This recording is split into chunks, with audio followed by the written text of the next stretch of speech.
반갑습니다.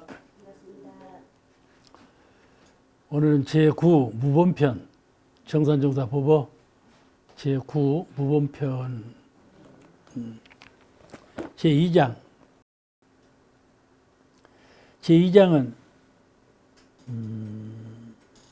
지혜 중에 지혜 가운데 지혜가 또 있다, 그런 뜻이에요. 지혜 중에 같이 한번 읽으시겠습니다.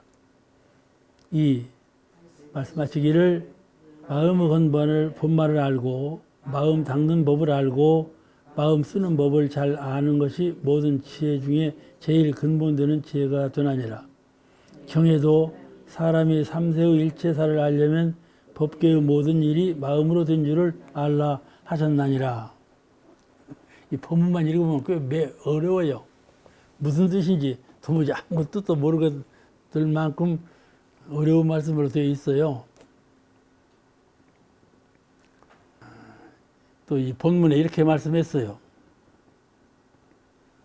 경에도 사람이 삼세의 일체사를 알려면 사람이 현재, 과거, 미래 삼세의 일체사를 알려면 어제 옥타고님은 삼세 과거를 미래사를 다 아는가?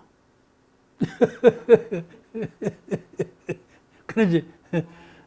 삼세의 일체사를 다 알려면 사람이 내가 전생에는 누구였는가? 내가 후생에는 뭐 될란가? 내가 지금은 뭐인고? 그러죠? 내가 지금은 뭐인고? 지금 자기가 무엇인고를 아는 사람이 어디까지 다 없지. 전생에 무엇이었던 거 그것도 모르고 후생에 무엇이 될란가 이것도 모르고 삼세에 몰라. 그런데 삼세를 통해서 확연하게 알려면 그 말이에요. 경에도 사람이 삼세의 일체사를 알려면 경에 말씀하시기를 그 말이요. 법계의 모든 일이 마음으로 된 줄을 알라. 알려면 법계의 모든 일이 마음으로 된 줄을 알면 그걸 알리로다, 그 말씀이에요. 이해가 되시죠? 여기에서 경이라는 말은 경에 또 그런 말씀이 있다. 뭔 경이냐? 화엄경이에요. 불교의 화엄경. 화엄경에 약연용요지 삼세일체불 은관법계성 일체유심조 그런 말씀이 나와요. 근데 은관법계성 마땅히 법계의 성품을 관조하여 일체유심조 진리를 요달하라, 그런 말씀이거든요. 일체유심조 모든 건 마음으로 되어졌다, 이 진리를 깨달으라, 그 말씀이에요.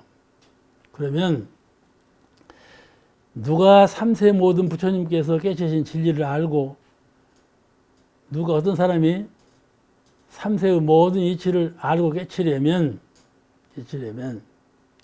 법계의 성품을 관조하여 일체가 마음으로 지은 바를 알라. 그러면 알 수 있다. 그런 말씀인데 법계가 뭐냐? 법계의 성품을 관조하여 했는데 법계를 뭐를 법계라고 하는가? 법법자, 경계 세계라는 개자, 경계 개자. 법계라는 것은 무의자연으로 된 세계를 법계라고 그래요. 우리는 생각함으로 살지요? 그러죠? 생각하고 사고하고 판단함으로써 삶을 유지하고 살아요. 그런데 천지 만물은 생각이 없어요. 무심으로 운행해요. 무심무념으로 운행하지만은 이와 같이 원만한 은혜 세계를 이루어가고 있지 않아요. 이걸 법계라고 그래요. 무심으로, 무념으로 행하고 있지만은 이런 그 전체 세계를 법계라 그래요.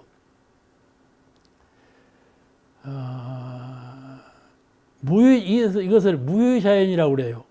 무의, 함이 없는 가운데 스스로 되어가는 세계. 우리는 잠을 깨고 생각을 하고 일을 할 때 함이 있죠. 내가 오늘 깨서 뭐 하리라. 내가 잠자고 내일은 뭐 하리라. 그러죠?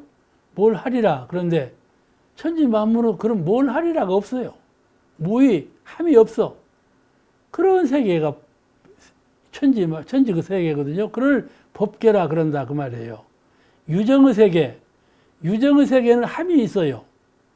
유정, 생각이 있는 세계, 다 함이 있어. 근데 무정의 세계는 함이 없어요. 그런 무의 자연의 세계라고 얘기해보고, 그걸 법계라 그런다 그런 말씀. 이해가 되시죠? 법계. 불가에서는 법이라는 용어를 인도말로 다르마라고 그래요. 인도말로 다르마, 달마대사 그러죠? 저 원불교 미주 교구를 저를 달마 저 뭐라고 그러죠? 달마센터라고 그러잖아요. 그거 달마라고 해요. 달마라는 말은 무슨 말인가 하면은 불변의 성품을 내재하고 있어. 우리는 변함이 없는 성품을 안에 갖고 있다 그 말씀이에요. 이 불변의 성품을 내재하고 있는 모든 사물을 달마라고 그래요. 달마라는 것은 옛날 달마선사가 아니고, 달마는 아시겠죠? 다시 말씀드리면 이론상의 진리를 안에 품고 있는 모든 사물. 자, 이론상의 진리를 품고 있지 않고 어떤 사물이 있을까요? 없죠? 일체 사물이 전부 불변의 진리인 이론상의 진리를 내재 안에 갖고 있어요. 그러니까 달마라는 것은 우주 만물 전체를 달마라 그래요. 이게 법계 아닌 것이 없어요. 세상은 법계 아닌 것이 없어. 이 법계를 너무 어렵게 생각하지 마세요. 천지 만물을, 그래서 천지 만물을 만법 그래요. 만법 규이라니 일귀하초 할 때 만법, 불가에서는 천지 만물을 만법 그래요. 그래서 이 천지 만물의 세계를 법계 그렇게 말합니다. 법계를 너무 어렵게 생각하지 마세요. 더 간명하게 말하면은 법계라는 것은 분별심과 사량심이 끊어진, 생각하는 분별심과 여러 가지 이렇게 저렇게 따지고 판단하는 사량심, 그게 끊어진 하나의 진실한 세계, 그걸 참회문에서, 우리 참회문에서 일진법계라고 그랬어요. 일진법계, 하나의 진실한 세계, 그 일진한 세계, 일진세계를 일진법계라, 하나의 진실한 세계, 일진법계를 법계라 말한다 그 말이에요. 이해가 되시죠? 그런데 여기서 법계라는 말로 끝나는 것이 아니라 법계의 성품을 비추어 보아서 그랬거든. 은관 법계성, 법계의 성품을 관조하여 그렇게 되어 있어요. 그 원문에 법계의 성품을 관조하여. 이게 법계의 성품이란 것도 뭐냐? 법계의 진리죠. 성품이라는 말은 진리요. 어느 분이 그래요. 진리께서 다 하신다 그래요. 그러면 진리가 어디 계시냐? 어? 진리가 어디 계시냐? 진리가 하늘에 계시냐? 서방정토에 계시냐? 진리가 어디 계시냐? 진리가 바로 성품이에요. 내 성품. 옥타오님이 이렇게 해줘. 맞아. 내 성품이 진리요. 내 마음의 근본이 성품이요 진리다 그 말이에요. 그래서 우리는 내 마음의 근본으로 늘 들어가서 이론상의 진리와 합의하는 상태로 늘 머물면 내 마음이 차차 밝아져요. 내 마음이 차차 강해져요. 내 마음의 영역이 확 커져요. 이런 늘 확충되어가는 수양인으로서 그런 마음을 가지고 있으면 자꾸 공부하고 싶은 마음이 나는 거예요. 이 사업하는 사람이 재산불허라는 재미로 사업하지 않아요. 그래서 공부하는 사람은 영적인 능력이 자꾸 확충되어가는 그 재미로 공부를 하는 것이니까 그런 법계라고 말씀합니다. 그런 법계의 성품이 있어. 그런 법계의 성품을 잘 관조해서 세상 일이라는 것은 유심조 생각하는 마음에 의해서 되어지는 것이로구나. 생각하는 마음이 성품을 떠나지 아니하고 능히 쓸 수 있다면 모든 것은 법계와 똑같은 은혜 세계를 이룰 것이고, 이 성품과 그르치게 만약에 쓴다면 이 법계와 이탈된 그런 고행의 해독의 세계에 머물 것이고, 모든 것은 천지만물은 그 마음 쓰는 작용에 의해서 다 되어졌구나. 내가 만약에 마음의 작용이 없다면 이 세상에 태어났겠어요? 안 태어났겠어요? 안 태어났어요. 안 태어났으면 천지도 없고 하늘도 없고 땅도 없지요. 왜 천지가 있겠어요? 마음으로 태어났으니까 하늘이 생기고 땅이 생긴 것이죠. 모든 것은 유심조예요. 또 마음이라 하는 것하고 성품이라고 하는 것을 인간적인 의미에서만 생각하지 말고 전 우주적인 의미에서 성품, 법계, 법계성, 법계의 성품이라고 생각해 보세요. 나는 내 마음에 의해서 모든 것이 되어진다 이렇게만 생각하지 말고 우주는 법계성, 법계의 성품에 의해서 되어진다 이렇게 생각해 보시면은 모든 천지나 나나 일체 사물은 모두가 다 성품의 작용에 의해서 마음의 작용에 의해서 되어지는 것이라 하는 것을 이해하게 된다. 그래서 사람이 삼세를 통해서 받게 되는 생사윤회의 문제와 선악의 고락 문제 등 일체사가 모두 마음의 지은 바에 의해서 되는 것이다. 이런 것이죠. 더 많이 설명해도 그 자리야. 그러니까 이제 그만이야. 자, 그 다음에 제3장. 제3장은 이일의 본말과 선후를 알고 준비하라.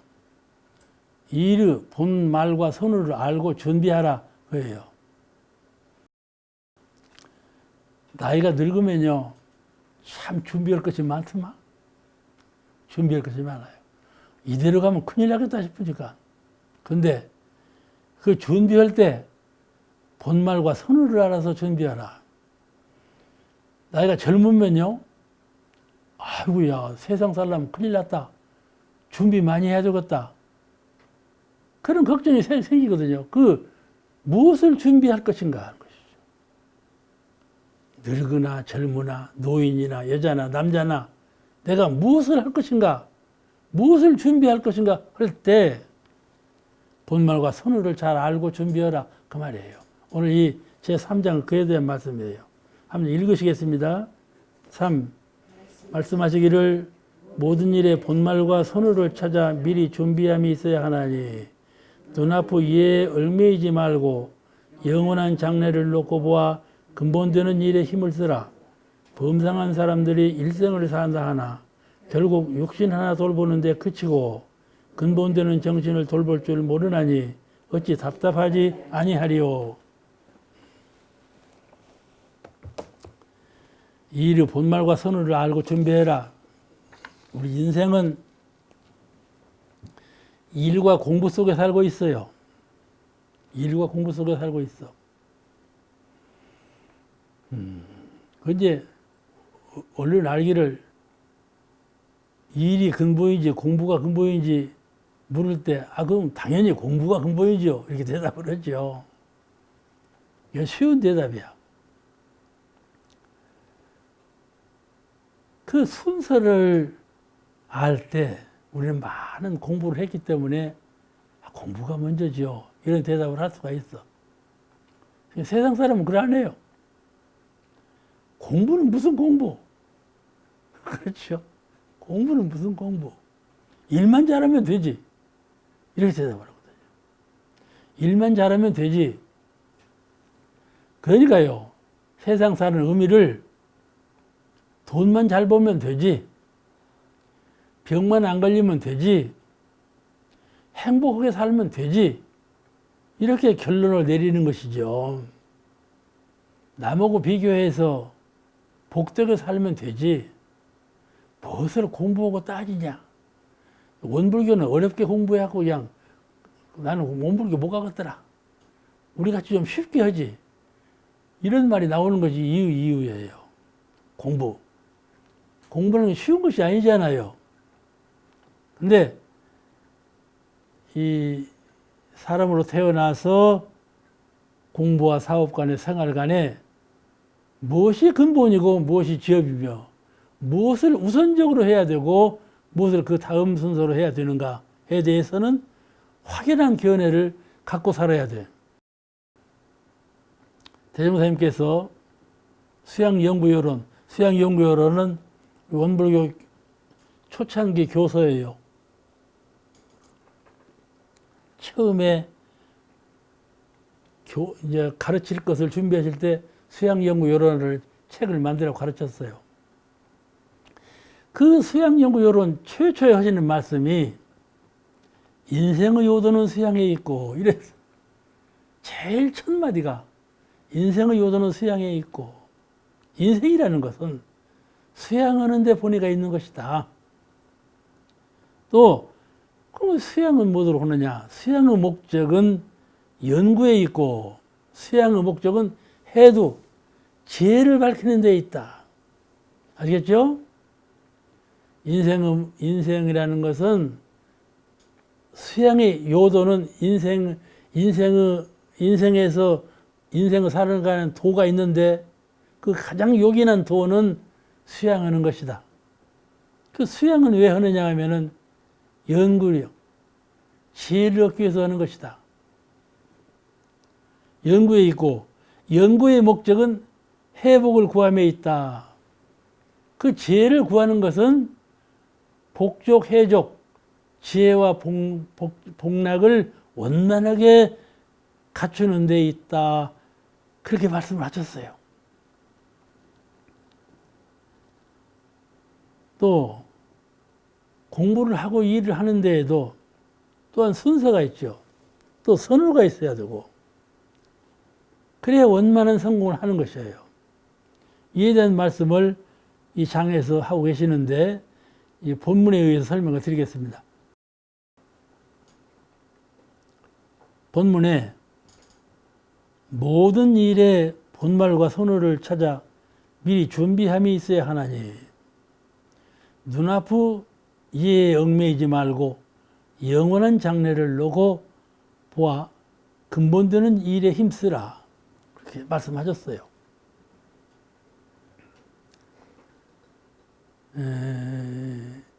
이 학문, 우리가 인생을 살아갈 때 첫째는 학문 공부를 잘해야죠. 학문 공부를 잘해야 판사도 되고 의사도 되고 다 할 것 아닙니까? 그러니까 학문 공부를 잘해야 되고 또 학문 공부를 못해서도 사업을 잘하는 사람이 있어요. 이 일에 능해가지고 사업을 잘하는 사람이 있어. 공부는 못해서도. 이 학문 공부와 일과 사업 이 두 가지를 잘 해야 돼. 인생을 살아가는데 두 발과 같은 거죠, 이것이. 우리는 인생 항로를 걸어갈 때 두 발로 걸어가는데 한 발은 지혜요. 지식과 지혜요. 두 번째 발은 일과 사업이라. 그런데 마음 공부를 병진해야 여기에 마음 공부를 병진해야 인생을 잘 살 수 있는 것이요. 잘 살 수 있는 것이요. 우리는 인생을 사는 사람의 전체 모습을 볼 때 잘 사는 사람이 참 희귀해. 경제적으로 부유해도 혹 잘못 사는 사람은 아주 잘못 살아. 또 고난이 장대해도 잘못 사는 사람은 감옥에 가고 잘못 살아. 인연권성이 많은 사람도 잘못 살면 잘못 살고 세상에서 조건부로 내세우는 것 그것이 충족한다 해도 불행한 사람이 참 많다 그 말이에요. 그런데 세상 사람들이 인생의 조건은 이것이다 하고 내세워도 그것에 불만족해도 잘 행복하게 사는 사람이 또 있어. 이렇게 본다면 행복의 주관처는 마음에 있다 그 말씀이죠. 마음 착용에 있어. 그래서 이런 그 지식에 대한 이 일에 대한 능력을 함양함과 동시에 마음 공부를 첫째 해야 이 세 가지를 병진해야 인생을 잘 살 수 있고 원만하게 살 수 있는 그런 기틀을 이루는 것이죠. 그 이 세 가지를 힘쓰는데 그 가운데 무엇이 근본이 되느냐? 이것이 바로 마음 공부에 먼저 힘써야 되고 마음 공부가 주가 되어야 한다. 이 세 가지 가운데 마음 공부가 주가 되어야 한다. 그런 뜻이에요. 이것이 근본이다. 그러면 왜 마음 공부가 주가 되어야 하는가? 주가 되어야 하는가? 영원한 미래에 변함없는 금생에도 내생에도 영원한 미래에 변함없는 작용을 해야 돼. 이 세상에 여러 가지 학문적인 지식과 과학적인 능력 또 일하고 사업할 수 있는 능력을 가지고 무엇인가 성취했다 하지만은 그 영원성을 보장하지는 못해요. 세상에는요, 오늘은 잘 살지만은 내일은 험하게 무너지는 사람이 참 많아요. 이 곡절이 있어. 고비가 있어. 변화가 있어. 근데 마음 공부는 그렇지가 않다. 영원히 그 장래를 보장하는 것은 마음 실력이다. 그 말이에요. 마음을. 대종사님께서 하신 말씀이에요. 학생들을 데려다 앉혀져 놓으시고 너희가 학교에서 공부를 하는데 무슨 공부가 가장 종이 되겠느냐 물으신 말씀이에요. 그와 같이 마음 공부가 가장 모든 공부 주장이 된다. 그 말이에요. 왜냐하면 구하는 데 있어서 한쪽에 결함이 없어.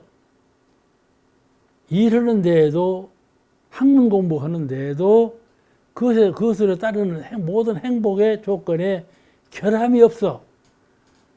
그런데 마음 공부를 하지 아니하고 과학적인 학문 공부와 마음 공부를 하지 아니하고 일에 묻힌 사업을 진행하다 보면 결함이 생겨. 그래가지고 그냥 파국에 이르러. 파국에 이르러. 또 그 일에 성공했다고 하지만 마음은 항상 불안해. 마음은 항상 불안해.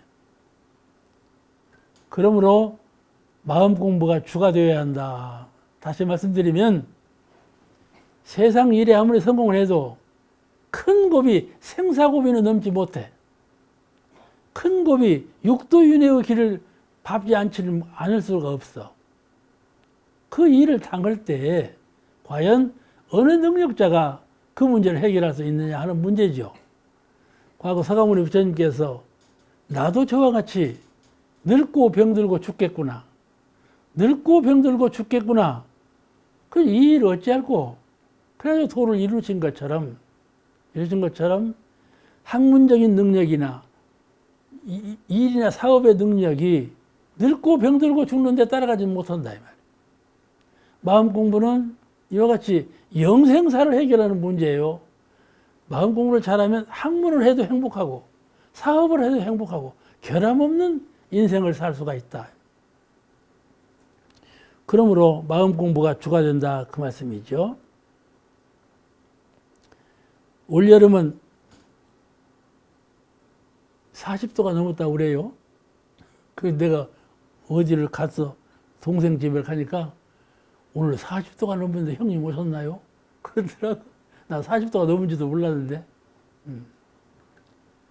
그런데 그렇게 무더운 더위였지만은 그냥 하루아침에 시원한 날이 있더라니까.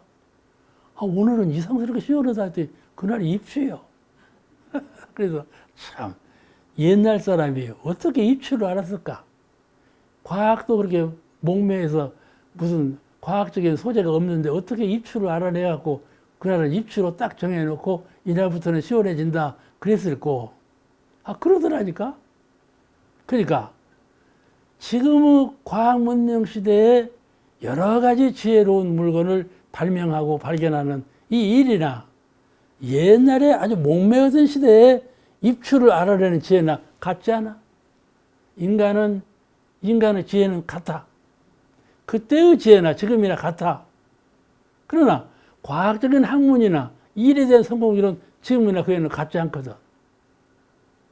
이것을 대통령님께 비유하시기를, 오늘 이 집에서 살 때 재주 있는 사람은 내일 저 집에 이사 가도 재주는 없어지지 않는다. 지혜는 마르지 않아. 그러니까 이생에 지혜를 닦는 일처럼 소중한 일이 없다, 그 말씀이죠. 지혜를 닦는 일처럼 소중한 일이 없다. 그게 바로 근본을 다스리는 것이라. 근본을 다스린다는 말은 영생볼망, 3세를 두고 영원한 미래를 생활 과정을 통해서 변치 않는 내 보물이 되기 때문에, 나의 보물이기 때문에 그러하다. 그러하다. 우리가 그 지혜를 닦는 일처럼 소중한 일이 없어요.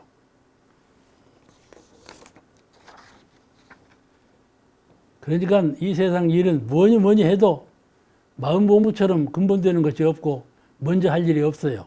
그죠? 여러분은 참 행복자 중에 행복자예요. 그러지 않습니까? 함정은 어떻게 생각하는 거? 맞아. 뭐 즉시 대답이 맞다고 그러는 거. 이런 기틀이 있으니까 우리가 공부를 하는 거예요. 지혜를 닦는 것이고, 이생만 보지 않고. 또 본문에 이런 말씀이 나와요. 범상한 사람들이 일생을 산다 하나 결국 육신 하나 돌보는 데 그치고 근본되는 정신을 돌볼 줄 모르나니 어찌 답답하지 아니하리요. 부처님 경지에서 보면 참 답답한 일이, 참 답답한 일이. 저렇게 멍청할까? 그러니까 대종사의 법문에는 늘 지혜로운 사람은, 어리석은 사람은 이렇게 법문하시거든. 지혜로운 사람이 되어야 돼. 육군이 송장이 되었는데 재생명리의 영역고락이 어디 있겠어요? 오늘 아침에 식사하는데 내 앞에 시사님이 식사를 하거든. 시사는 정산 용사님을 30년, 40년 모신 원로님이신데 뭐라고 하시는 거니?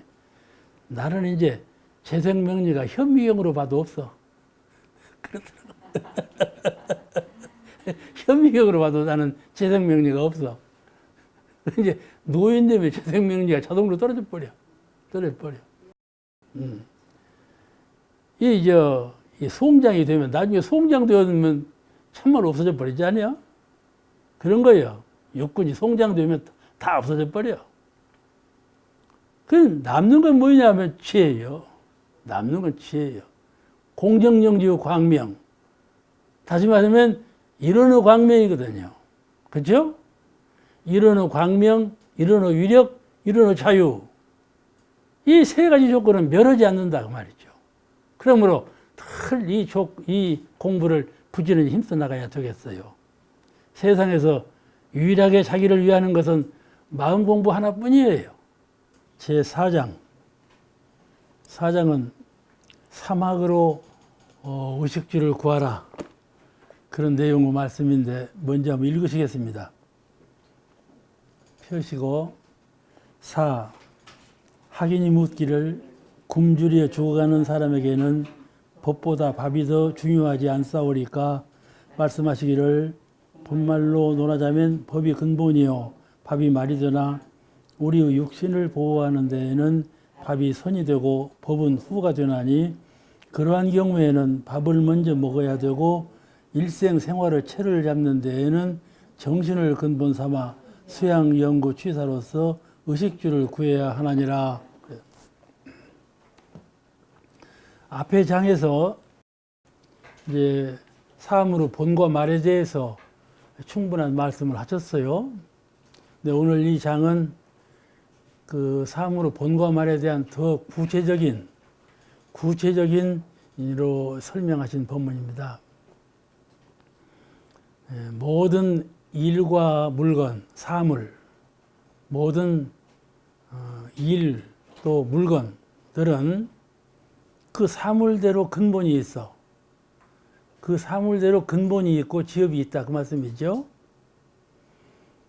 그러므로 그 사물에 따른 근본과 지엽을 잘 다스려야 원만한 취사가 된다 그 말이죠. 오늘 그 말씀인데, 하루는 이 운해님, 정산정사님은 어머님이시죠? 이 운해님이 병이 위중해지시니까 이제 모시던 분이 급히 대종사님께 사롭기를 이제 어떻게 했으면 좋겠습니까? 하고 방의를 물었어. 대종사님께서 곧 의사를 청하여 치료하라. 이러시거든. 뜻밖이죠. 이제 무슨 위력으로 치료해 주실 줄 알았는데 의사를 불러다 치료하라. 그러시고 나서 이제 가서 의사를 모셔다 치료하니까 곧 나았어요. 위중한 병이 곧 나았어. 그런 연후에 대종사님께서 하시는 말씀이에요. 일전에 운해가 병이 중함에 나에게 그 방책을 물은 것은 그 길이 약간 어긋난 것이니라.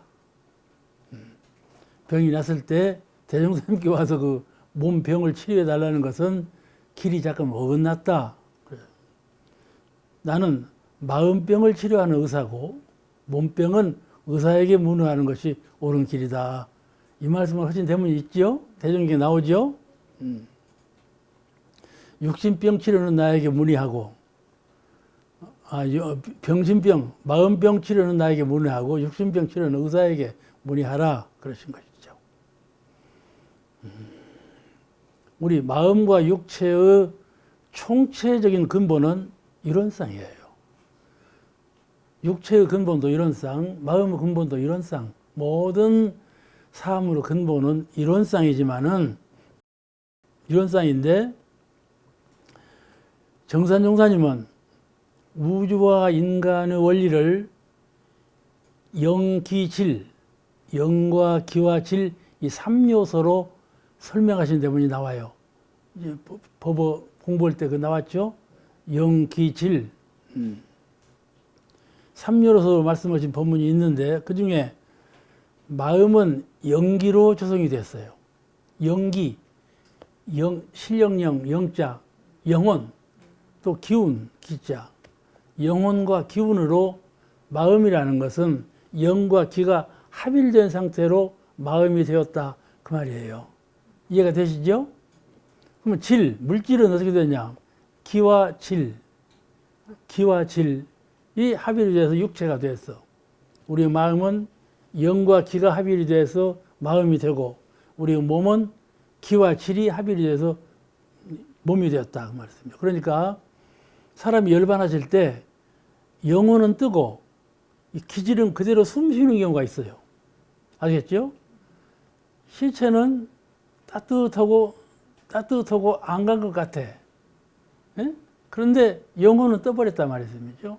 그거는 그런 경우도 있다 그 말씀이에요. 다 그러는 건 아니고, 그와 같이 연기하고 기질하고는 아주 판이하게 다른 것이죠. 기질은 이 땅덩어리, 천지에 속한 것이요. 천지에 속한 것이요. 연기는 하늘에 속한 것이죠. 그러니까 육아에서도 백이라고 그러잖아요. 귀신을 말할 때 혼백, 그래고 혼은 하늘로 떠나가고 백은 땅으로 침재했다. 그런 말씀이 나오거든요. 그러다 거기에 근거를 해서 한 말씀들이에요.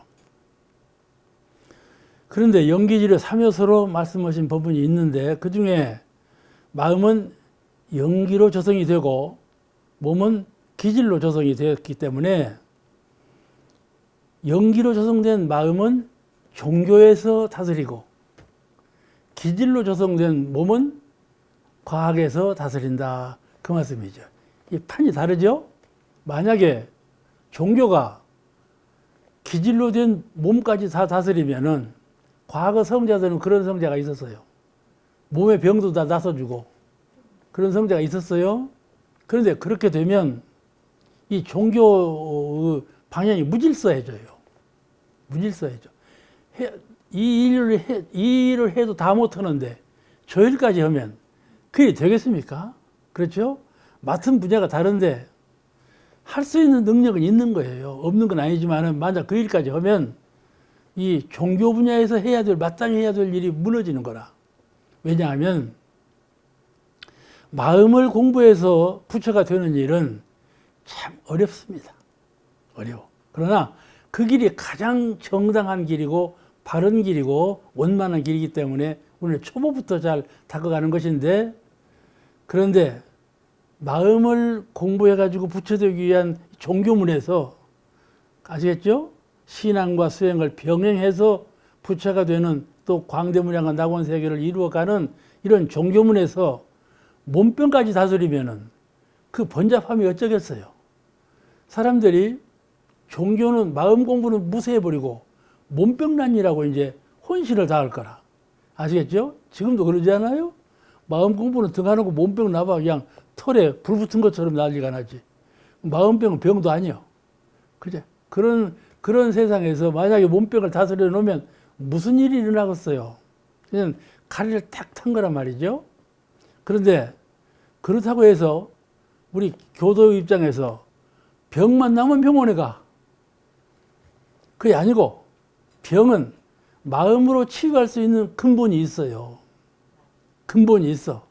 그런데 그렇게 하면 이 일 할 때 저 일까지 다 해놓으면 혼잡해져 가지고 마음 공부가 약해지게, 당연히 약해져요. 마음 공부 약해져요.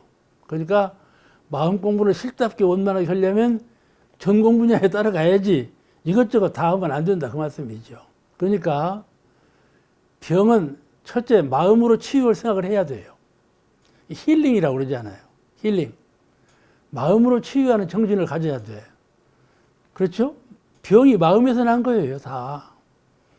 그러니까 병 나면 꼭 약국에만 가라는 말씀이 아니라는 걸 우리가 염두에 두고, 그러나 선후 본말로 볼 때 육체에 병이 나면 약국과 의사를 방문해서 치유하는 것이 옳은 길이다 그 말이에요. 아시겠죠?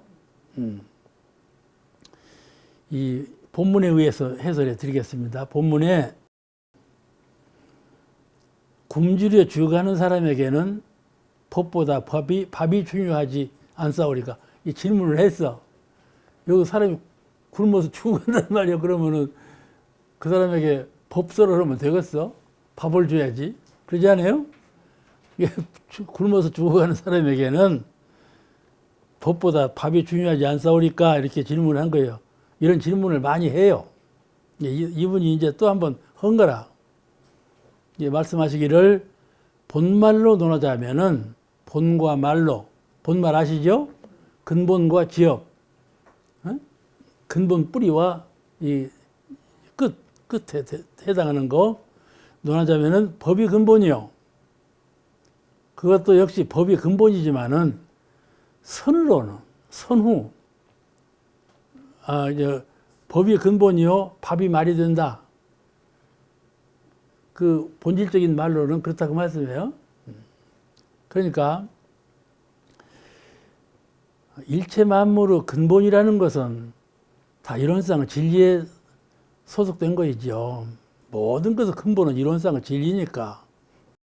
그런데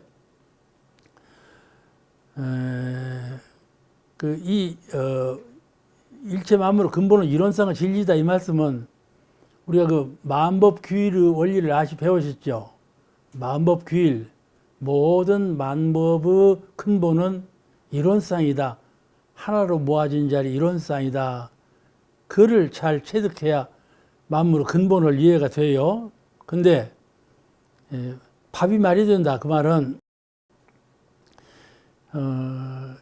만법규일의 소식을 잘 깨달은 분은 일체 사물의 근본은 곧 이론상이다. 이걸 금방 아는 거죠. 일체 사물의 근본은 이론상이다. 그러니까 일체 사물의 근본은 법이다. 그 말씀이죠. 법이요. 본말, 근본은 법이다. 근데 밥이 아니죠. 밥이 아니요. 그런데 여기는 선우를 보자면은, 그 선우를 본다면, 앞과 뒤로 본다면 밥이 먼저다. 그 말씀이에요. 이해가 되시죠? 본말로 본다면은 법이 근본인데, 몸으로 본다면은, 손으로 본다면, 손으로 봐야 한다. 이런 만약에 밥을 못 먹어서 죽게 되었단 말이요. 그러면 이것을 근본으로 볼 것이 아니라 앞에 할 일, 뒤로 할 일 봐라. 선후로 봐라. 그런 법문이세요.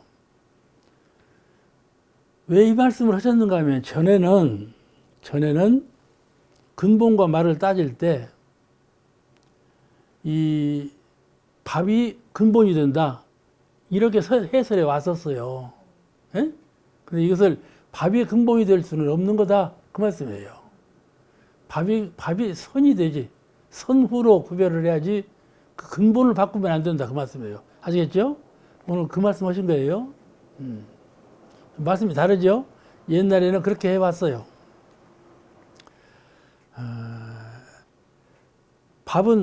밥이라는 것은 법에서 이제 갈아 나온 것이죠. 밥은 쌀 아니에요. 쌀. 자연 만물은 이론상의 진리에서 나온 것 아니에요. 파생되어 나온 것이기 때문에 하나가 개체예요. 법은 통일체고 밥은 개체고 그러니까 이건 지업에 속한 거란 말씀이죠. 지업에 속한 것은 근본이 될 수가 없고 그건 선으로 봐야 된다. 먼저 해야 될 일로 봐야 된다. 그런 말씀이에요. 본문에 우리의 육신을 보호하는 데는 밥이 선이 되고 육신을 보호하는 데는 밥이 선이 되고 그러죠? 만약에 몸이 죽게 되는데 독경을 해보면 안 죽었잖아요. 그러니까 밥을 먹여야지. 우유를 먹이고 밥이 선이 되고 법은 후가 되나니 그러한 경우에는 밥을 먼저 먹어야 되고 그 말씀이에요. 근본은 법이니까 그럴 때에도 밥을 주는 것보다는 정신을 일깨우도록 그런 법 공양을 해야 된다 그 말씀은 아니고 그럴 때는 공양을 하되 밥 공양을 해야 된다. 법 공양이 먼저 아니고 육체 하나만 개체적인 문제예요. 전체적인 근원적인 문제가 아니고 이 문제는 개체적인 문제예요. 사물 하나하나의 근본과 지업이 있는데 그 사물 하나의 개체적인 문제라. 이 육체 하나만 떼어놓고 볼 때 음식을 먹지 않으면 죽게 되었단 말이죠. 그 호흡을 통하지 않으면 죽게 되고 이런 경우에 죽게 되고 그때는 밥이 주가 되고 선이 된다.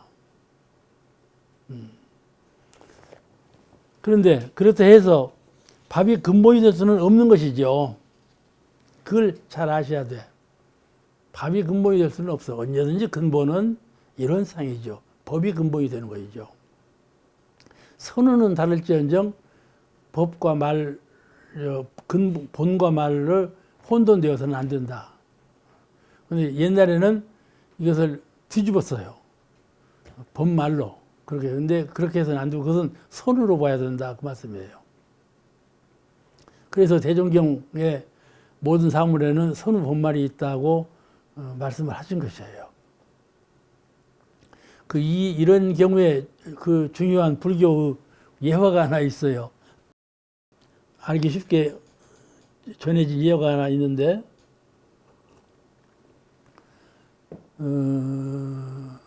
원효대사 시대에 동시대에 대한대사라고 하는 분이 있었어요. 큰 대자, 편안한 자. 이 대한대사는 이름이 대한이 아니고 밖에 떠돌아다니면서 대한 막 외치고 다니는 스님이요. 이게 그렇게 외치고 다니니까 대한대사라고 그래요. 크게 안정을 해라. 부글부글 끓지 말고 안정해라. 이렇게 대한대사라고 다니는 스님이라 그렇게 부르는데 이 원효대사가 일찍 부모를 여의었어요. 어머니부터 돌아가시고 그 다음에 바로 또 아버지가 돌아가시고 해서 부모가 없어. 그런데 신라에서는 화랑 아니에요? 이제 화랑에 들어가서 화랑이 되었는데 그렇게 이제 화랑으로 성장하다가 그 젊은 나이에 수도의 길로 들어갔어요. 그 이제 그 유명한 얘기 당나라로 구도를 떠나는데 의상대사하고 같이 떠났는데 그 중간에 밤에 자다가 목이 말라서 깜깜한 밤에 물을 좀 마셨더니 아침에 깨보니까 해골물이더라. 그런 얘기가 있죠. 그냥 구역질이 나고 구토를 했다. 그 생각해보니까 이것이 모르고 올 때는 청룡수로 알았는데 알게 되니까 더러운 물로 구토가 나오는구나. 이것이 바로 불가에서 말하는 일체 유심조로구나. 당나라에 가봤자 소용없다. 이 이치만 깨달으면 그만이지. 안 가버렸어. 안 가버리면 돌아오고 의상대사는 당나라로 가고 원효는 그냥 돌아버렸단 말씀이죠. 그 얘기는 다 아는 얘기인데, 그 이제 돌아온 이제 그분이 원효인데, 원효가 아주 인물이 출중해. 그 지혜가 아주 그 밝고, 그냥 궁중에서 이제 스승으로 모셔가서 젊은 나이인데, 그러니까 궁중에 들어갈 때는 가마를 타고 들어가는데, 사람 매지하나 가마 맬 때 가마를 사람이 들지 않아요. 가마 위에다 이제 원효를 모시고 궁중으로 들어가는 거예요. 그래갖고 이제 가서 궁중에서 법문을 해. 근데 그 꼴을 안 좋게 본 분이 대한이요. 대한대사가 이제 그 꼴을 봤어. 이제 저런 그렇게 본 거야. 그래갖고 이제 그 원효 들으라고 대한대사가 소리를 친 거예요. 소리를 쳤어. 부처님 말씀에 위도 없고 아래도 없고 사람이 가마를 태우고 가니까 부처님 말씀에 위도 없고 아래도 없고 있음도 없고 없음도 없다 했었는데 어느 놈은 사람 위에 사람이 타고 다니고 원효를 가르쳐서 하는 말이야. 어느 놈은 사람 위에 사람이 타고 다니고 어느 놈은 천지가 내 집이고 대하는 이제 천지가 내 집이고 이제 그런 속에 산다 그 말이야. 천지를 내 법당으로 아는가? 이렇게 큰 소리를 쳤어. 원효가 가만히 들어보니까 큰 매를 맞은 거예요. 한번 봐자. 그 참 법문이다. 저분이 누군가? 내 스승이 될 만하다. 이 생각 스승을 삼았어. 그 대안을.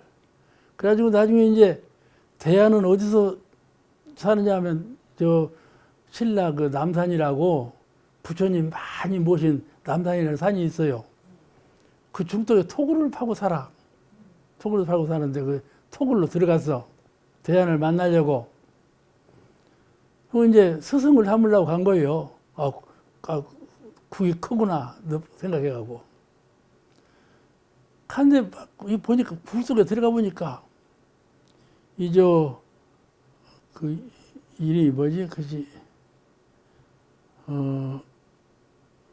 너구리 이름이 안 나서.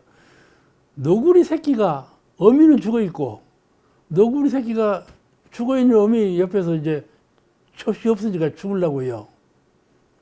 얼마나 불쌍한 꼴이에요, 이제. 어미가 죽어버렸어. 그러니까 원효가 그걸 보고 이제 어떻게 할까 망설이는 거야. 하고 속으로 경을 읽었어.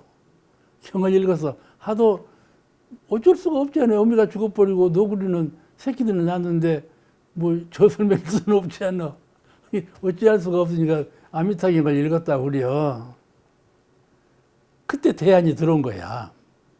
대안이 들어와서 딱 보니까 그 꼴이거든. 근데 대안은 손에 젖을 갖고 들어왔어. 그러니까 대안이 그걸 보고 밖에 나가서 소젖을 구해다가 먹이려고 소젖을 구해온 거야. 그 대안이 하는 말이요. 이럴 때는 젖이 본이다. 이럴 때는 젖을 먹여야지 경을 읽어서는 안 된다. 이 말이지. 무엇을 하고 있느냐, 이게 아미타경을 읽고 있다 그러거든. 이럴 때는 젖이 아미타경이다. 이렇게 말했어. 응? 정신에는 아미타경이 보약이지만은 몸에는 젖이 보약이다. 그 말이죠. 그 얘기가 불가의 유명한 말로 전해져 와. 그렇게 해서 이제 그 원효가 대안한테 이제 쉽게 말하면 한 수 배웠지, 이제. 응? 한 수 배웠어. 그 대안이 그렇게 말한 것으로 끝나는 것이 아니라 대안이 원효가 올 것을 알았던 것 같아요. 큰 스승이라. 끝난 것이 아니라 나를 따라오게 그러더라는 거야. 나를 따라오라. 지금 원효는 젊은 나이죠. 왕궁가에 스승으로 왔다 갔다 했지만은 젊은 나이요. 이제 대안을 따라갔어. 따라가는데 어디로 가는 거야? 술집으로 데려가는 거야. 하고 술을 막 권하게 먹으면서 원효 보고 마시라고 하는 거야. 원효가 마실 수도 없고 안 마실 수도 없고 이렇게 됐어. 거기서 이제 원효가 깨달은 거예요. 깨달은 거예요. 아, 마음 공부라는 건 술에 있지 않다. 술 먹고 안 먹고에 마음 공부가 있는 것이 아니다. 어? 마음이라는 건 마음으로 술을 해탈해야지. 몸으로 먹고 안 먹고 하는 것이 공부가 아니다. 알겠죠? 공부는 몸으로 하는 것이 아니다. 그 말씀이죠. 마음으로 하는 것이지. 그걸 깨달았어.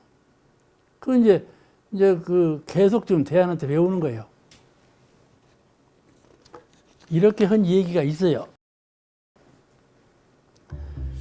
그래서 그냥 그 후로 원효는 그 후로 이제 대승적인 해탈법을 이제 얻은 것이죠. 몸의 행동에 공부가 있지 아니하고 공부가 있지 않는 것은 아니에요. 몸 행동에도 다 있지만은 근본으로 보면 마음에 있다 하는 것을 깨달은 거예요. 오늘 말씀 여기서 마치겠습니다. 감사합니다.